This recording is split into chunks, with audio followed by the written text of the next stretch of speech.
여기 원주 와서 한 15년 이상 살고 있는 거예요. 30살 이후에 목회를 하면서 하나님 일을 하겠다고 마음 먹으면서 또 이사를 안 시키셨어요. 참 제가 그래서 옛날에 어릴 적에 그 이사했던 기억이 좀 흐릿해져 있습니다. 이것도 하나님 이사하지 않게 해주세요 기도했더니 이사를 안 하게 해주셨단 말이죠. 하나님 응답해 주신 것이 몇 가지 있습니다. 그 외에도 제가 살아보려고 수없이 닥쳐진 일들을 많이 해왔던 것 같아요. 사실 제가 좋아하고 했던 일은 음악이었는데 음악을 하면서 살지 못하게 하셨어요. 그냥 닥쳐진 일이 목회였고 닥쳐진 일이 주어진 이 목회장을 만들어내야 되겠고 그래서 무슨 일이든지 다가오는 것은 다 저 할 수 있어요 하고는 했던 것 같아요. 정말 최선을 다하며 살아왔습니다. 하고 싶은 일, 하고 싶지 않은 일 가리듯 형편이 못 됐거든요. 저는 그냥 닥쳐진 대로 뭐 제가 금수저도 아니고 그래서 열심히 노력하며 살았습니다. 어떻게 보면 열심히 발버둥치며 살았던 것 같아요. 근데 저보다 여기 계신 선배님들은 더 그렇게 사시는 것 같아요. 여기 이제 그만큼 좀 이제 노년에서 좀 쉴 수 있는 공간이 됐으면 좋겠다 이런 생각이 좀 듭니다. 아마 수없이 많은 파도를 거치며 여기 오셨죠. 그렇게 수많은 파도들을 헤쳐가면서 우리 어르신들은 살아왔어요. 그러니까 우리 젊은 사람들은 어른들을 존경해야 됩니다. 왜냐? 그분들의 파도를 우리는 겪지 않았으니까 그분들이 다 앞을 막아줘서 방파제 역할을 하셨기 때문에 지금 우리가 평안하게 살고 있는 거거든요. 그러니까 그들이 살아온 세월들을 좀 존중해 주셨으면 좋겠어요. 자, 그런데 사람이라면 뭐 어른들이 그렇게 어렵게 살았다. 그래, 우리도 어렵게 살고 있죠. 우리 사람이라면 다 땅을 개간하며 살아야 된다. 이게 땀 흘리며 살아야 된다는 것이 성경의 원리더라고요. 그걸 왜 우리 땀 흘리게 하셨냐? 이 땀 흘리는 과정 속에서 우리는 배울 수 있대요. 하나님의 구원의 과정을. 우리가 땀을 흘리지 못하면 하나님이 우리를 구원하시고자 하는 그 의지를 잘 느끼지 못하는 것 같아요. 그래서 여러분 땀 흘리며 사는 것은 복되다라고 저는 생각합니다. 아멘. 그리고 이 땅이 사실은 땅을 개간하며 살고 있잖아요. 우리가 땅에서 무언가 기회를 찾을 수 있듯이 우리는 이 땅에서 기회를 얻을 수 있습니다. 저는 이 땅을 뭐라고 얘기하냐면 기회의 땅이다. 따라합시다. 기회의 땅. 기회의 땅. 그리고 테스트하는 곳이에요. 하나님의 입장에서 보면 사람들을 테스트하는 곳입니다. 성경에는 또 키라고 되어 있죠. 알곡은 고르고 쭉정이는 걸러내는 키와 같은 곳이 저는 이 땅인 것 같아요. 여기서 그러면 알곡이 될 것이냐 쭉정이가 될 것이냐는 여러분이 어떻게 하느냐에 따라서 달라질 것 같아요. 그래서 이 땅이 시험대랍니다. 이 땅이 또 테스트의 장이거든요. 이 테스트의 장을 잘 통과하는 것이 우리의 사명입니다. 우리의 사명 이렇게 얘기를 하는데 사명이 뭐냐 그러면 이 땅에서 잘 살아나가는 것이 저는 사명이라고 생각해요. 이 땅에서 포기하지 않고 사는 것 그것이 사명이라고 저는 생각해요. 왜냐하면 살다 보면 매일 키가 까부르듯이 저희를 흔들어대요. 삶이 얼마나 부담스럽습니까? 그렇죠? 어떻게든 제대로 서보려고 노력하는데 계속 흔들어대잖아요. 그래서 그 중에서 우리가 살아남는 알곡이 되십시다. 자, 그런데 다만 우리가 선택할 수 없는 불가분의 학력도 있어요. 불가항력이라고 하죠. 본인 스스로는 도저히 할 수 없는 일들이 있을 겁니다. 예를 들어서 이제 수술을 앞두고 있어요. 이거는 생명의 문제니까 의사한테 생명을 맡겨야 되잖아요. 이렇게 나는 내 스스로 할 수 없는 일들은 또 맡겨야 됩니다. 근데 생각보다 내 스스로 할 수 있는 일들이 많지가 않아요. 그래서 하나님께 맡기며 사는 사람이 저는 복되다 생각합니다. 또 그 외에 문제가 되지 않는다면 본인의 문제는 본인이 또 스스로 이겨내며 살아야 되죠. 계속 우리가 밭갈이를 해야 되고 계속 뭔가 노력해야 되고 그래서 알곡이 되어가려고 노력을 해야 돼요. 뭐 아이들 잘 되라고 맨날 잔소리하는 것보다 내가 잘 되려고 하는 것이 더 중요한 것 같아요. 제가 요즘 느끼는 것이 그렇습니다. 내 자식 잘 되라고 맨날 잔소리하는 것보다 이따가 너나 잘하세요. 너나 잘했으면 좋겠어. 자식 잘 되라고 맨날 그러지 말고 본인이 잘해야 뭐 자식이 잘 될 것 같아. 요즘 그런 원리가 제가 자꾸 생각이 나서 그렇습니다. 이 땅은 어쨌든 포기할 수 없는 땅이죠. 끊임없이 노력해야 됩니다. 그런데 불가분의 환경, 불가능이라는 것이 다 있는가 봅니다. 그 불가능을 예수님도 겪고 계시다고 해요. 오늘 본문을 보면 예수님은 도저히 자기의 힘으로 해결할 수 없는 일을 겪고 계십니다. 자, 얼마 전에까지만 해도 예수님은 향유옥합, 어떤 마리아가 열심히 아름다운 향기를 내게끔 했어요. 머리에 갑자기 돈 얘기하면 안 되지. 향유는 한 5천만 원 정도 한데 요만큼이 되는 거. 그걸 가지고 확 부었대요. 다리에도 붓고 머리도 붓고. 그게 예수님이 자기의 장례를 준비한다 해서 그것을 허락하셨다고 해요. 자, 그런 다음에 제자들과 함께 모여서 이제 최후의 만찬이라는 걸 하셨어요. 최후의 만찬.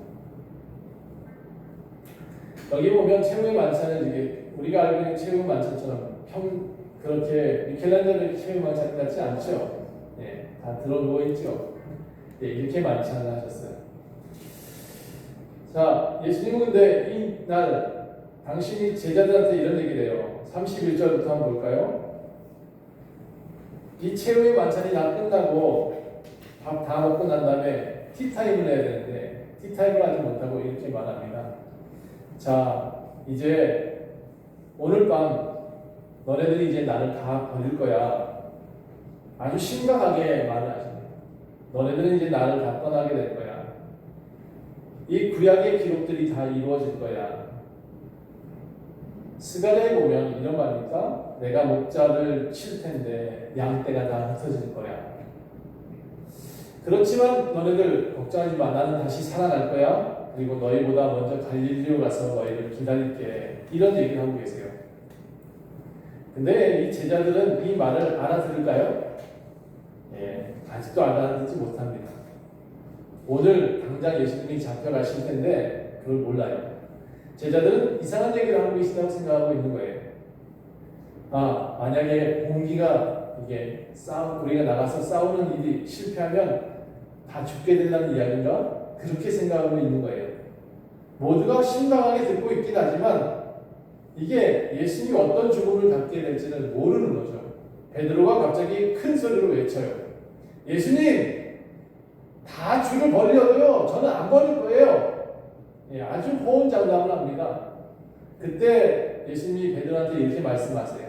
내가 진실로 너한테 얘기할 텐데 오늘 밤에 닭이 울기 전에 너는 나를 3번 부인할 거야. 너는 닭 울기 전에 나를 3번이나 부인할 거야. 베드로가요, 욱한 성질 있잖아요. 이 사람이 다혈질이거든요. 그 말을 듣자마자 자기가 한 말에 대해서 예수님이 반발하니까 아니요, 저는 절대 그러지 않을 겁니다. 예, 제가 죽을지언정 저는 절대로 그렇게 예수님 부인하지 않을 겁니다. 라고 호언장담을 했습니다. 아주 베드로가 혼날 짓을 다 하죠. 성경에 보면 칭찬 들을 짓도 되게 잘해요. 그런데 혼날 짓은 되게 잘해요. 그러자 다른 제자들도 똑같이 베드로를 따라서 얘기를 합니다. 예수님, 저희는 절대로 예수님을 부인하지 않고 도망가지 않을 겁니다. 라고 호언장담을 해버렸어요. 근데 과연 그렇게 됐을까?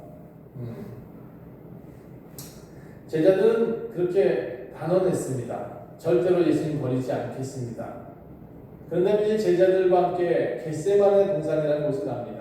여기는 감람산인데 예루살렘 동쪽이에요. 예루살렘 동쪽에 한 12km쯤 가면 감람산이라는 산이 있었어요. 거기는 그 중간쯤 가보면 감람유를 산에서 나오는 감람유를 뽑는 그 착즙기가 있는 동네예요. 그러니까 기름을 짜는 곳이에요. 그 기름 짜는 곳에 예수님과 함께 올라가셨어요. 제자들과 함께 겟세마네 동산에 올라가서 제자들한테 여기 앉아있어 라고 얘기하고는 당신은 조금 더 올라가요. 그리고 올라갈 때 조금 더 독특한 제자들 베드로, 세베대의 아들이라는 야고보와 요한 이 애들만 데리고 조금 더 올라가요. 그리고는 그 제자들한테 이렇게 부탁을 해요. 예, 너는 여기서 좀 기다려줘.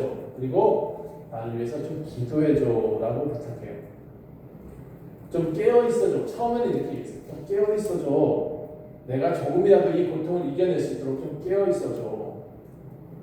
그런데요, 이 세 제자들, 저 밑에 있던 제자들 어떻게 했냐면 다 푹을 자버려요. 뭐가 그렇게 피곤한데 다 잤어요. 그 중에 3명의 제자한테도 이렇게 부탁했거든요. 좀 깨어있어줘. 나를 위해서 좀 깨어있어줘. 그런데 이 세 제자도 웬일인지 그날은 다 자요. 다 잡니다. 이상하죠? 그리고 예수님은 조금 떨어진 곳에 가서서 땅에 엎드리고 기도하셨다라고 되어 있어요. 땅에 엎드려서 기도해요. 땅에 엎드렸다는 모습이 어떨까요? 여기 성경에 지금 이 장면에는 이렇게 엎드렸다고 되어 있는데 사실은 여기 착즙기가 있었는지 모르겠어요. 감담 위에 돌바닥이 있었는지 모르겠어요. 감담류를 짜려면 착즙기 돌을 막 얹어 놓거든요. 거기서 지금 예수님은 지금 감담류를 짜고 있지 않아요. 저렇게 기도하면서 무엇이 이루어지냐 그러면 다른 성경에는 땀이 피같이 흘렀다라고 되어 있어요. 얼마나 애써서 기도했든지 하나님 이렇게 기도해요. 하나님 성경에 다시 한번 볼까요?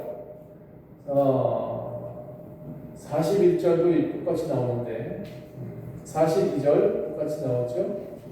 그 앞에도 똑같이 나오는데 뭐라고 되어 있냐면 내 아버지여 만일 내가 마시지 않고 이 잔을 지나갈 수 있다면 하나님 이 잔을 좀 지나가게 해주세요 라고 부탁을 해요. 성경이 뭐라고 되어 있냐 봅시다. 38절 내 마음이 고민하여 죽게 되었습니다. 그래서 제자들한테 부탁해요. 여기 머물러서 나와 함께 깨어있어 다오. 조금 나가서 기도했다 그랬죠? 39절 보세요. 엎드려 기도하여 이르시되 내 아버지여 만일 할만하시거든 이 잔을 내게서 지나가게 하옵소서. 얼마나 지금 고통스러운지 당신이 지금 당할 고통을 생각하니까 너무 고통스러워요. 이걸 어떻게 이겨낼 수 있는 상황이 아니에요. 여러분 한계에 부딪히면 어떤 일이 생길까요? 우리 교회에서 기도할 때 언제 기도하라고 할까요? 제가 여러분이 만약에 정말 죽을 병이 걸렸어. 그러면 제가 기도하지 말라도 여기 나와서 엉엉 기도할 거예요. 지금 예수님의 상황이 지금 그래요. 나는 왜 예수님이 이렇게까지 우리 사람의 가장 극한에까지의 고통을 겪게 하시는지 좀 처음엔 이해를 못했었어요. 아니 이 사건을 저는 마치 제자들처럼 자고 있었어요. 항상 이 장면을 볼 때마다 제자들처럼 예수님은 고통당하셔도 되지 뭐 우리를 위해서 십자가에 죽으시러 오신 분인데 그렇게 하러 오셨다니까 그렇게 하셨나 보다 이렇게 방관했었어요. 저는 그랬어요. 제자들처럼 잤어요. 12 제자들처럼 베드로, 요한, 야고보처럼 그냥 예수님이 좀 더 특별하다고 생각했던 그 사람을 데리고 갔음에도 불구하고 그 제자도 잤어요. 저도 이 장면을 보면서 참 오랫동안 자고 있었어요. 여러분은 지금 어떤 상태입니까? 이 장면이 그냥 단순히 예수님이 십자가에 달리시기 전에 저렇게 땅에 엎드려 기도하셨구나 이렇게 받아들이실 건지. 근데 예수님은 지금 그런 상태가 아니에요. 너무너무 고통스러워요. 깨어있어다오 부탁했는데 모두 자고 있어요.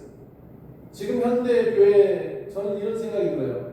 예수님 좀 깨어있어다오라고 부탁했는데 다 자고 있는 것 같은 그런 모습이에요.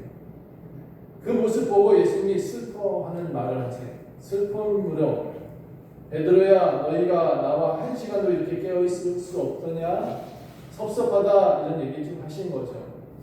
3년 반 동안 내려드리고 다녔는데 아니 어떤 이들은 평생을 데리고 다니고 평생 예수님 말씀을 전했는데 여전히 이 장면에서 다 자네. 이 장면이 오면 우리는 예수님과 함께 더 고통하는 모습이 있어야 되는데 예수님의 그 고통이 느껴져야 되는데 감흥이 없어요. 기독교인들이 감흥이 없어. 당신은 죽음을 앞두고 있는데 너무 태평하다고요. 베드로와 야고보 요한 특별한 제자들이라고 생각해서 부탁했는데 지금 현대교회 목사들이라는 분들한테 부탁해서 좀 깨어있어다오, 나를 좀 제대로 이해해라 라고 같이 기도해다오, 나의 이 고통도 잘 설명해다오 라고 했는데 여전히 목회자들은 뭐라고 했냐면 이 장면을 예수님은 그렇게 겟세마네에서 기도하셨습니다 하고 끝내버려요. 저는 이 장면에서 여러분한테서 전 특별하게 설명하고 싶은 내용이 별로는 없어요. 다만 이 장면에서 여러분이 공감할 수 있었다면 오늘 설교는 성공할 수 있어요. 41절 봅시다. 시험에 들지 않게 깨어 기도하라. 마음에는 원인오되 육신이 약하구나. 사람이 자고 있어요. 다시 기도하던 곳으로 돌아가셔서 또다시 기도합니다. 그들의 모습 보고 42절 볼까요? 내 아버지여, 다시 또 기도해요. 만일 내가 마시지 않고는 이 잔이 지나갈 수 없거든. 항상 이렇게 얘기했어요. 아버지 나의 뜻대로 마옵시고 아버지의 원대로 되기를 원하나이다. 저는 여러분 이 예수님의 모습을 여러분 기도할 때 닮았으면 좋겠습니다. 나의 기도의 관철, 나는 이거를 꼭 해주셔야 됩니다 하고 기도하는 사람들이 참 많아요. 그리 아니하실지라도 주님 내 잔이 넘치나이다 하고 하나님께 나간 사람 참 많이 못 봤어요. 지금 내가 이 삶이 그래도 복됩니다, 나는 여기 있게 하신 분 감사합니다 라고 하는 사람 먼저 못 봤어요. 하나님 나의 환경을 바꿔주십시오. 내 건강을 지금 지켜주십시오. 내 장애를 회복시켜 주십시오. 이렇게 사람들을 요구해. 그런데 예수님은 지금 이 상황이 뭐냐? 내일 당장 죽게 생겼거든요. 내일 당장 죽어요. 십자가에 달려서. 그런 상태를 알고 있는 분이에요. 그러니까 형제 같은 사람들한테 좀 기도해달라는데 기도를 안 해요. 42절 보니까 결국은 아버지 뜻대로 하십시오 라고 기도합니다. 예수님은 지금 기도밖에 나올 것이 없어요. 닥쳐진 고난은 너무 두렵습니다. 육신을 가졌기 때문에 예수님도 사람이기 때문에 지금 사람의 모습으로 와 있기 때문에 이게 두려워요. 예수님도 넘어져 봤고 예수님도 밥 먹어 봤고 그래서 배고파요. 예수님도 지금 우리와 똑같은 과정을 겪고 계신 거예요. 가장 극한에 있는 거예요. 지금 가장 극한의 상황에 와 있어요. 근데 우리 교회 성도들은 이걸 공감을 잘 안 해주더라니까. 아버지여, 만일 다른 방법이 있다면 이 잔을 좀 지나가게 해주세요 라고 간절히 또 간구해요. 여러분도 그렇잖아요? 아, 이 문제가 좀 해결됐으면 좋겠어. 이 잔이 이거 정말 나한테 닥쳐지지 않았으면 좋겠어. 이 상황이 진짜 좀 벗어났으면 좋겠어. 이런 상황들이 다 한 번씩 오잖아요. 예수님도 그 과정을 겪고 계신 거예요.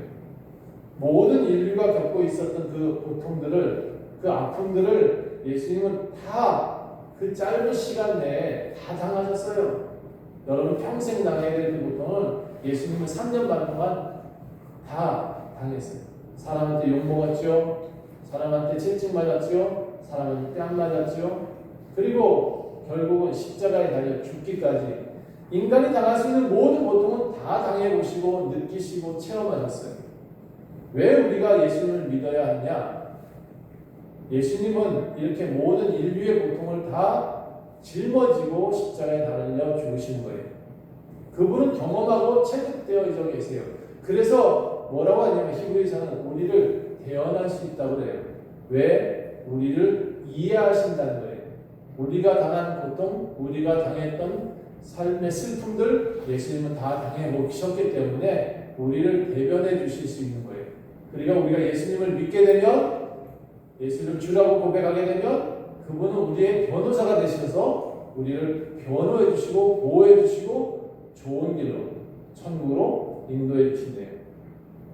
예수님을 안 믿으면 어떻게 될까요? 그분이 대언해주지 않으니까 변호사가 없으면 어떻게 돼요? 예, 죄가 있는 대로 그대로 다 당해야 되죠. 예, 우리 천국 갈 때 예수님이 옆에 계셔서 이 아이는 이렇습니다. 이 아이는 열심히 하나님을 위해서 살았습니다. 이 아이는 하나님을 위해서 열심히 사냥했고요. 이 친구는 열심히 주님을 위해서 말씀을 적고 기도했고 또 하나님 앞에 나왔습니다.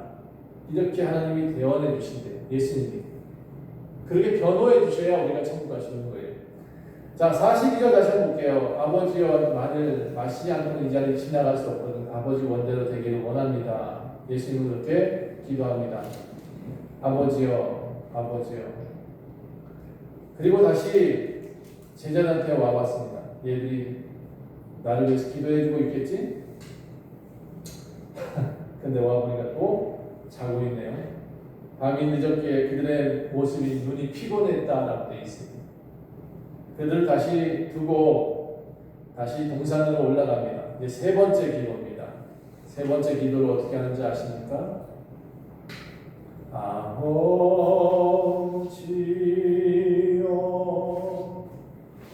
아버지여,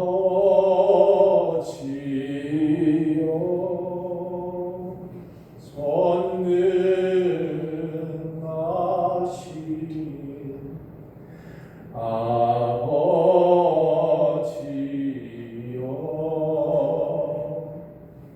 당신 뜻이거든 당신 뜻이거든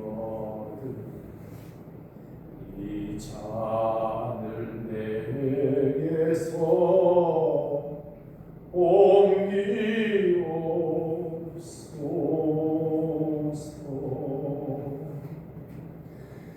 그러나 아버지여 나의 원대로 마옵시고 아버지의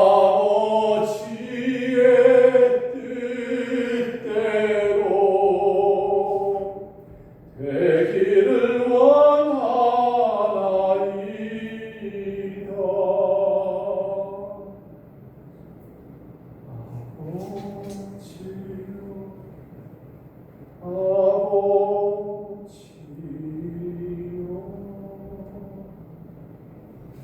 예수님은 지금 가장 고통스러운 노래를 하고 계십니다. 마지막 기도를 하신 후에 제자들한테 다가가셨습니다.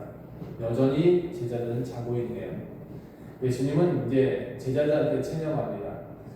그리고 제자들을 깨웁니다. 이제 자고 쉬라. 보라, 때가 가까이 왔으니 인자가 죄인의 손에 팔릴 것이다. 일어나 함께 가자. 보라, 나를 탄 자가 가까이 왔다. 이렇게 말씀하십니다.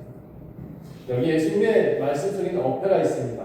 이제 자고 쉬어라 라고 말했는데 예수님은 제자들을 깨워놓고 보라, 때가 가까이 왔다 라고 말합니다. 그리고 죄인의 손에 팔릴 것이다. 인자는 이제 파는 자가 가까이 왔다 라고 말합니다. 그 순간 사람들이 나타납니다. 그리고 그 중에 12제자였던 유다가 나타납니다. 유다가 어떻게 했을까요? 갑자기 나타나서 예수님한테 키스를 합니다. 오포를 해요. 그리고 뭐라고 말하냐면 랍비여 안녕하십니까 라고 말을 해요. 이것이 성경에 뭐라고 되어 있냐면 군호라고 되어 있어요. 군호. 그 군인들이 어떻게 해야 될지를 표시해주는 군호였어요. 유다가 예수님을 특정할 수 있는 군호였죠. 그 입에다 뽀뽀하고 예수님 평안하십니까? 라고 말을 할 때 사병들은 예수를 잡을 수 있도록 했다는 거죠. 12명의 사람이 있는데 그 중에 예수님을 특정할 수 있도록 제자들이, 유다가 사병들한테 알려준 거죠. 그래서 예수님이 이렇게 말합니다. 친구여, 내가 무엇을 하려고 하는지 안다. 이제 행해라. 그러자 사병들이 우르르 달려들어서 예수님을 포박합니다. 순간 제자 중에 하나가 너무 화가 나는 거예요. 이 장면이 예수님을 잡으려고 하니까. 그래서 사병이 갖고 있던 칼을 탁 뺏어요. 그리고는 그 칼을 그 사병한테 탁 내리쳤는데 하필 이 귀가 싹둑 잘려나가요. 싹둑 잘려나가요. 그래서 이 귀가 아주 깔끔하게 잘려나갔는데 이 순간 이 사병이 소리를 막 질렀겠죠? 예수님은 제자들한테 칼을 막습니다. 야, 칼을 도로 집어넣어라. 칼을 가진 자는 칼로 망한다라고 말씀하시고는 이 사람, 이 사병의 이름이 말고였다 그래요. 다른 성경에 보면 말고라는 사병의 귀를 집어다가 그 귀를 딱 붙이세요. 예수님은 전지전능하시잖아요, 그렇죠? 가장 인간적이시지만 또 신이세요. 그래서 그 신성으로 가지고 그 말고의 귀를 붙였다고 되어 있어요. 그리고 여기에 성경에는 이런 얘기가 나와요. 내가 12군단의 천사를 보내서 너희와 대적할 수 있지 않겠느냐? 하지만 나는 그렇게 하지 않겠다. 왜냐하면 구약의 예언이 이루어져야 되니까. 이 성경의 말씀이 이루어져야 되니까 나는 지금 잡히는 거다라고 말씀해 주셔요. 여러분, 우리가 알고 있는 성경은 구약부터 예수님이 이 땅에 오셔서 메시아가 오실 것이다. 그리고 그를 통해서 구원을 얻을 것이다 라고 말하고 있어요. 그 사건 하나하나가 다 마태복음에서는 사실일 것이다 라고 지금 제안하고 있는 거예요. 여러분, 마태복음이 누구를 대상으로 쓴 글이라고 했죠? 유대인들 대상입니다. 유대인들은 하나님을 알아요. 메시아가 올 줄 알아요. 그리고 이런 과정을 통해서 예수님이 오신다고 들었어요. 그런데 지금 이 상황이 왔는데도 이 상황이 와서 예수님이 붙잡혀 가는 상황을 다 이해하고 있음에도 불구하고 지금 대제사장들, 지금의 현대교회를 목사들 같은 사람이 예수님을 잡아서 죽이려고 했다는 것 참 아이러니하지 않아요? 근데 예수님은 그것을 다 이루기 위해서 나는 오셨다라고 말하면서 그 성경 말씀을 하나하나 이루어 가세요. 당신이 천사를 불러다가 그들과 대적할 수 있었어요. 그들을 다 이길 수 있었어요. 그럼에도 불구하고 하나님 말씀을 이루기 위해서 십자가에 예루살렘 올라가시고 십자가로 걸어가고 계신 겁니다. 자, 이렇게 되니까 제자들이 어떻게 됐을까요? 그 순간 다 도망가 버려요. 오늘 31절에 있는 말씀처럼 너희가 오늘 나를 다 버리고 도망갈 거다. 아니요, 우리는 절대 도망가지 않을 거예요 라고 말은 했죠. 그런데 우리 신앙도 그렇지 않을까 생각해 봅니다. 뭔가 중요한 시기가 다가오면 기도를 열심히 해. 하나님 열심히 나를 해주세요. 나 이거 해주세요. 나 이거 되게 해주세요. 그런데 정말 중요한 때 그때 어떻게 해요? 나 예수님 몰라요. 도망가 버려요. 저는 이 제자들의 모습이 그런 것 같아요. 많은 신앙인들이 정말 예수님을 따라다녔는데 어느 중요한 진짜 순간에는 예수님을 버리고 도망가는 그런 신앙인들이 참 많다는 거죠. 여러분 어떻게 하실래요? 여러분도 도망가실래요? 베드로처럼 난 절대로 도망가지 않을 거예요 라고 자신할 수 있어요? 제자들은 다 도망가 봤습니다. 예수를 잡은 그 사형들은 대제사장들 그 가야바의 뜰에 사람을 데리고 갑니다. 그리고 서기관과 장로들이 모여서 예수님을 이제 어떻게 하면 죽일까를 증거를 잡기 위해서 사람들한테 말을 합니다. 이 사람의 죄가 무엇이냐 묻고 있습니다. 베드로가 멀리 떨어져서 함께 쫓아갔습니다. 예수님 붙잡혀 갔습니까? 다 도망갔다가 베드로 혼자만 그 뜰에 살짝 들어갔습니다. 그래서 이렇게 몰래 숨어서 보고 있습니다.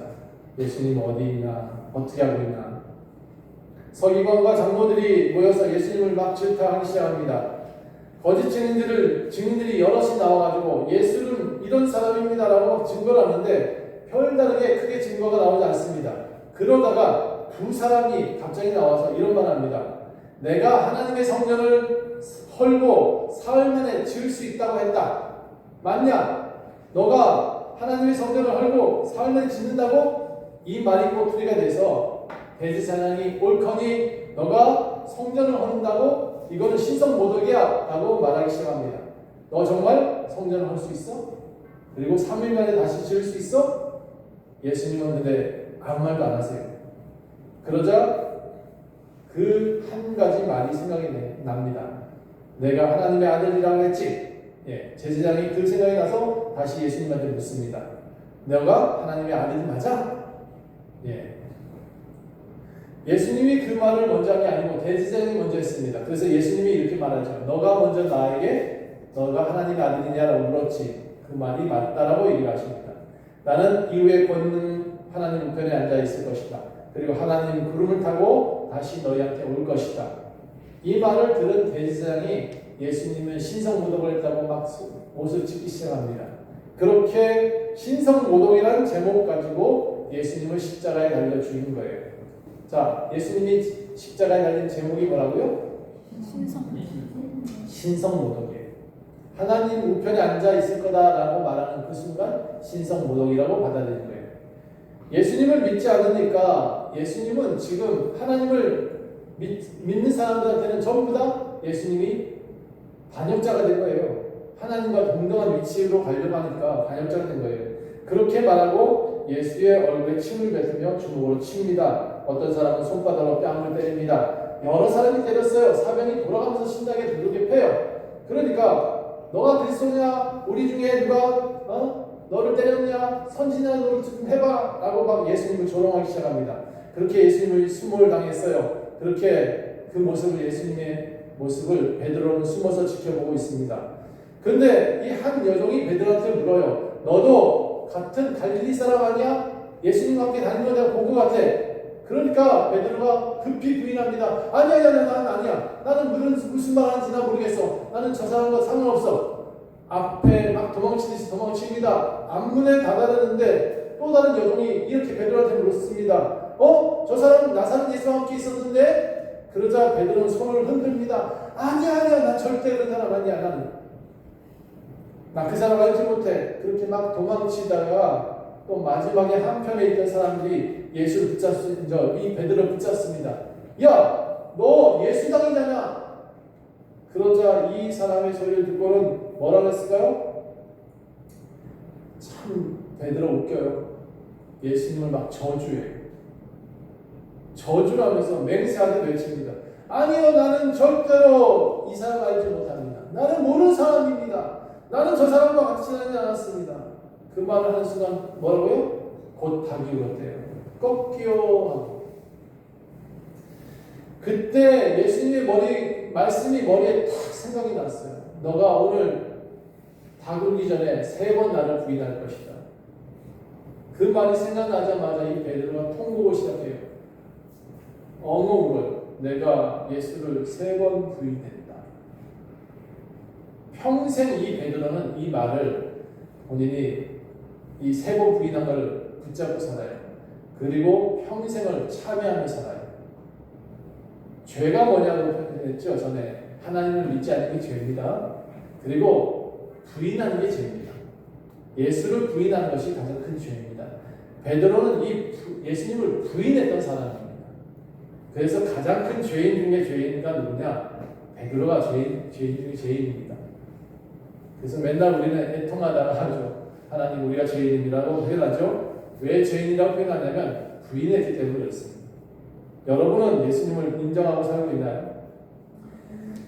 예수님이 잡히시던 밤에 긴박함과 애타움과 이 고통이 여러분한테 오늘 마음에 전달됐으면 좋겠어요. 예수님이 십자가에 달리시기 전에부터 이렇게 땀이 피가 될 때까지 감남류 짜듯이 기름 짜듯이 그가 고통을 나눠줬습니다. 3번씩이나 나와 함께 좀 깨어있어 다오라고 제자들한테 부탁을 했습니다. 내가 지금 정말 죽을 정도로 고민이 돼. 내가 정말 매우 고통스럽다. 그런데 제자들은 호응하지 않습니다. 여전히 우리 기독교인들도 호응하지 않습니다. 예수님이 지금 십자가 겟세마네에서 기도했다더라 라고만 합니다. 누구도 예수님의 고통을 이해하지 못하고 기독교인이 되다 보니까 무슨 현상이 일어나요? 예수님은 나한테 도깨비 방방이야. 예수님은 나한테 다 해줘야 되는, 나의 죄를 다 없애주는 그런 분이야. 이렇게밖에 받아들이지 않습니다. 자식이 부모님한테 아버지는 당연한 거야. 나를 위해서 다 해줘야지 라고만 받아들이는 거예요. 자식은 자식 도리를 해야 되는데 우리는 그 도리를 잘 안 하고 있어요. 예수님의 고통을 이해하지 않아요. 그냥 그날의 급박함과 불안한 마음을 이해해주지 않아요. 예수님은 신이야. 그래서 그가 죽었다가 살아날 수 있었던 거야. 결과만 이해해요. 고통의 과정은 전혀 이해하고 싶지 않아요. 현대 신앙인들이 참 편해요. 그래서 예수님 믿으면 다 구원받는다고 말만 해요. 말만 해요. 예수님이 얼마나 두렵고 고통스러운지 공감해 주지 않아요. 예수님은 채찍 맞으시기 전부터 온몸에 진액이 다 빠져 있었어요. 땅에 머리를 대고 기도하실 때 땀이 비가 오듯이 흘러내렸다고 해요. 기름 짜듯이 온몸에서 진액이 다 짜지고 있어요. 오늘 우리는 제가 나레이션 하듯이 이렇게 말씀드렸는데 예수님의 고통과 슬픔에 공감을 했으면 좋겠습니다. 그래야 십자가 사건도 이해가 되는데 여러분 이 사건부터 이해를 안 해요. 뭐든지 그날 예수님은 십자가에 달려 죽으시고 다시 살아나셨대 라고만 받아들이죠. 그러니까 우리가 감흥이 없어요. 기독교에 감흥이 없다 보니까 예수님과 우리가 하나가 되지 못하고 계속 이질적인 모습으로 되어져요. 예수님은 신이야. 나는 인간이야. 아니요. 예수님은 이 당시에 우리와 똑같은 인간이에요.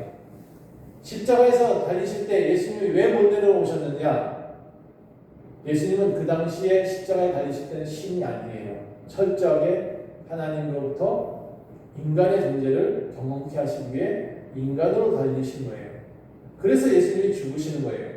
그래서 예수님이 하나님 때문에 다시 부활하실 수 있었던 거지 당신 스스로 부활하는 게 아니에요. 예수님은 우리의 똑같은 인간이셨다는 것 꼭 기억하셔야 돼요. 우리를 위해서 십자가에 죽어주시기 위한 과정, 대제사장과 사병들에게 무참히 부탄을 당하시는 순간, 그 뺨을 맞이는 순간, 그 소리, 베드로는 멀리 방관만 하고 있었습니다. 제자들은 다 잡대요. 여전히 우리는 자고 있지 않나요? 여전히 우리는 그 예수님을 방관하고 있지 않나요?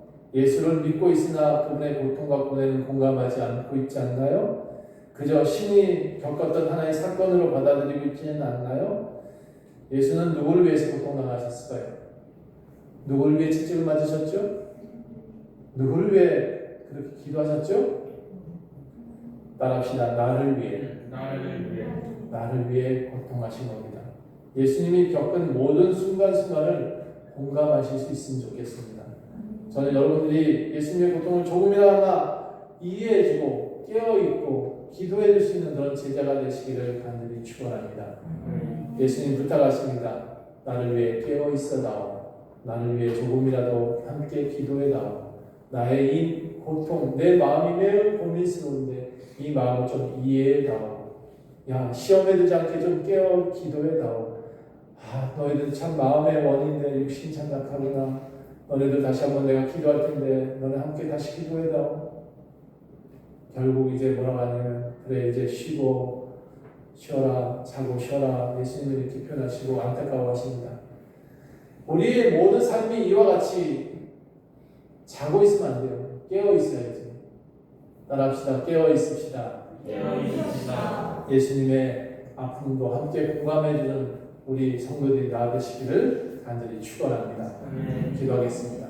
하나님, 오늘은 예수님이 최후의 만찬을 위해 계속 고통하시면서 걸었던 그 길을 함께 걸었습니다. 다 자고 있는지 한번 다시 고민해 보기를 원합니다. 생각해 보기를 원합니다. 우리는 다 신앙생활하면서 그냥 예수님의 당하신 고통은 신이 당한 고통이야 라고 치부하고 있는지 다시 한번 생각해 보기를 원합니다. 나를 위해 고통당하셨고 나를 위해 채찍 맞으신 그분을 이해할 수 있도록 도와주시옵소서. 그분이 나를 위해서 지금 애쓰고 수고하고 있다는 사실을 정말 그 고통에서 참을 수 없는 고통에서 예수님은 우리를 위해서 참고 계신다는 사실을 우리가 스스로 느낄 수 있게 도와주시옵소서. 깨어있으라 했습니다. 깨어있고 더 쉬지 말고 기도할 수 있는 삶이 되기를 원합니다. 하나님 우리 주님과 함께 더욱더 주님과 함께 살아가는 삶이 될 수 있도록 도와주시옵소서. 감사드리며 예수 그리스도 이름으로 간절히 기도합니다. 함께 찬양하시겠습니다.